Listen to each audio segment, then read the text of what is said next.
अहोई अष्टमी का व्रत हिंदू धर्म में माताएं अपने संतान के दीर्घायु और सुख समृद्धि के लिए निर्जला व्रत रखती है। इस साल अहोई अष्टमी का व्रत 5 नवंबर 2023 रविवार को रखा जाएगा। इस दिन अहोई माता की पूजा के साथ गणेश जी की पूजा का विधान है।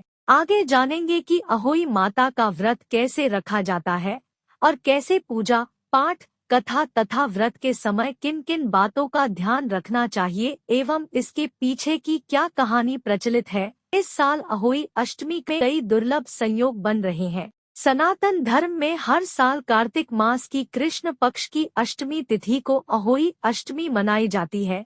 महिलाएं अपने संतान के लंबी उम्र उज्जवल भविष्य तथा सुख समृद्धि के लिए व्रत रखती है। धार्मिक मान्यताओं के अनुसार अहोई का मतलब अनहोनी से बचाना आता है। इस दिन महिलाएं अपने संतान को अनहोनी से बचने के लिए व्रत रखती है।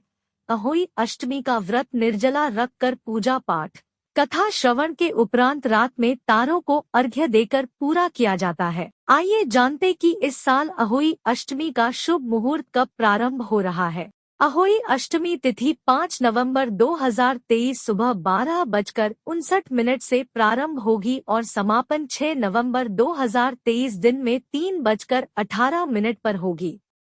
पूजा का शुभ मुहूर्त शाम 5:33 से शाम 6:52 तक। आगे जानते हैं कि पूजा में किन किन वस्तुओं का प्रयोग किया जाता है। अहोई अष्टमी व्रत पूजा सुबह विधान पूर्वक स्नानादि करने के बाद पूजन सामग्री गंगाजल मिश्रित जालपत्र रोली मोली अक्षत चावल पुष्प दूर्वा धूप दीपक नैवेद्य भगवान को अर्पित करने के लिए खिल बताशा मिठाई घर पर बना प्रसाद फल करवा छन्नी अहोई माता का चित्र कथा पुस्तक कलश श्रीफल आम पीपल के पत्ते इत्यादि अपने यहाँ प्रचलित प्रथा के अनुसार पूजन सामग्री का पूजा स्थल चौकी के ऊपर चित्रानुसार रखें। चौकी पर अहोई माता का चित्र रखकर दीपक जलाकर विधिवत गंध अक्षत धूप दीप नैवेद्य से भगवान गणेश शिव माता पार्वती जी के साथ कार्तिकेय शिव परिवार की पूजा करनी चाहिए।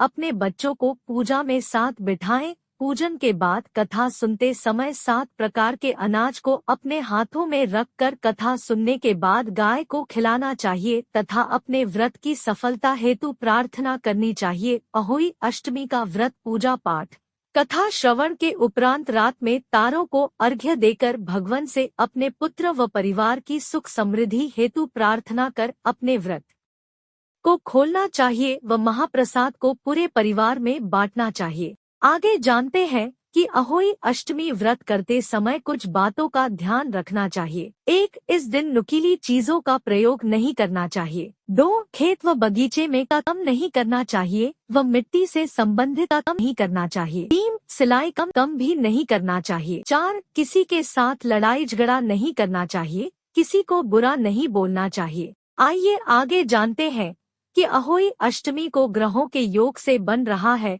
कौन सा दुर्लभ संयोग। अहोई अष्टमी को रवि पुष्य योग के साथ सारवार्थ सिद्धि योग बन रहा है जो एक शुभ संयोग है जो इस समय किए गए पुण्य का फल दोगुना कर देता है। आइए आगे जानते हैं कि अहोई अष्टमी के पीछे की कहानी क्या है। प्राचीन काल में एक साहूकार था जिसकी की एक बेटी 7 बेटे और 7 बहुएं थी। साहूकार की बेटी जो दीपावली के अवसर पर मायके आई थी। दीपावली पर घर पर चौका करने के लिए 7 बहुएं मिट्टी लाने जंगल में गई तो उनके साथ ननद भी जंगल की ओर चल पड़ी। साहूकार की बेटी जिस जगह से मिट्टी खोद रही थी उसी स्थान पर साही अपने 7 बेटों से साथ रहती थी। खोदते हुए गलती से खुरपी से साही का एक बच्चा मर जाता है। यह देख साही क्रोधित होकर बोली मैं तुम्हारी कोख बांधूंगी। साही की यह बात सुनकर साहूकार की बेटी घबरा गई और वह एक एक करके अपनी 7 भाभियों से विनती करने लगी कि वह उसके बदले अपनी कोख बंधवा ले।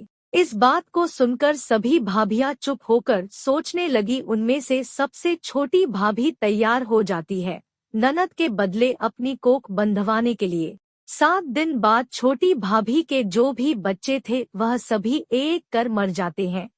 सातों पुत्रों की इस प्रकार मृत्यु होने जाने के बाद उसने पंडित जी को बुलवाकर और पूरी घटना को बताया और इसका कोई उपाय पूछा। पंडित जी ने सुरही गाय की सेवा करने की सलाह दी। सुरही गाय उनकी सेवा से प्रसन्न होती है और उसे साही के पास ले जाती है। रास्ते में चलते चलते थक जाने पर दोनों आराम करने लगते हैं। अचानक साहूकार की छोटी बहू देखती है कि एक सांप गरुड़ पंखनी के बच्चे को डंसने जा रहा है और वह सांप को मार देती है। इतने में गरुड़ पंखनी भी वहां आ जाती है और चारों तरफ खून बिखरा हुआ देखकर वह सोचती है कि छोटी बहू ने उसके बच्चे के मार दिया है और इस पर वह छोटी बहू को चोट से हमला कर मारने लगती है।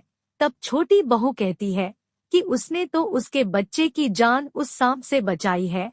अपने बच्चे को सही सलामत देखकर गरुड़ पंखनी इस पर खुश होती है और सुरही सहित उन्हें साही के पास पहुंचा देती है। साही छोटी बहू की सेवा से प्रसन्न होकर उसे 7 पुत्र और 7 बहुएं होने का आशीर्वाद देती है। इस प्रकार कथा का समापन होता है। जो भक्ति भाव से गणेश माँ अहोई की अष्टमी का व्रत पूजन कथा श्रवण कर तारों को अर्घ्य देकर पारण करते हैं, उन्हें आशीर्वाद प्राप्त होता है। इसी के साथ आप आने वाले त्योहारों के बारे में जानकारी प्राप्त करने के लिए हमारे चैनल को लाइक, शेयर और सब्सक्राइब करना न भूलें।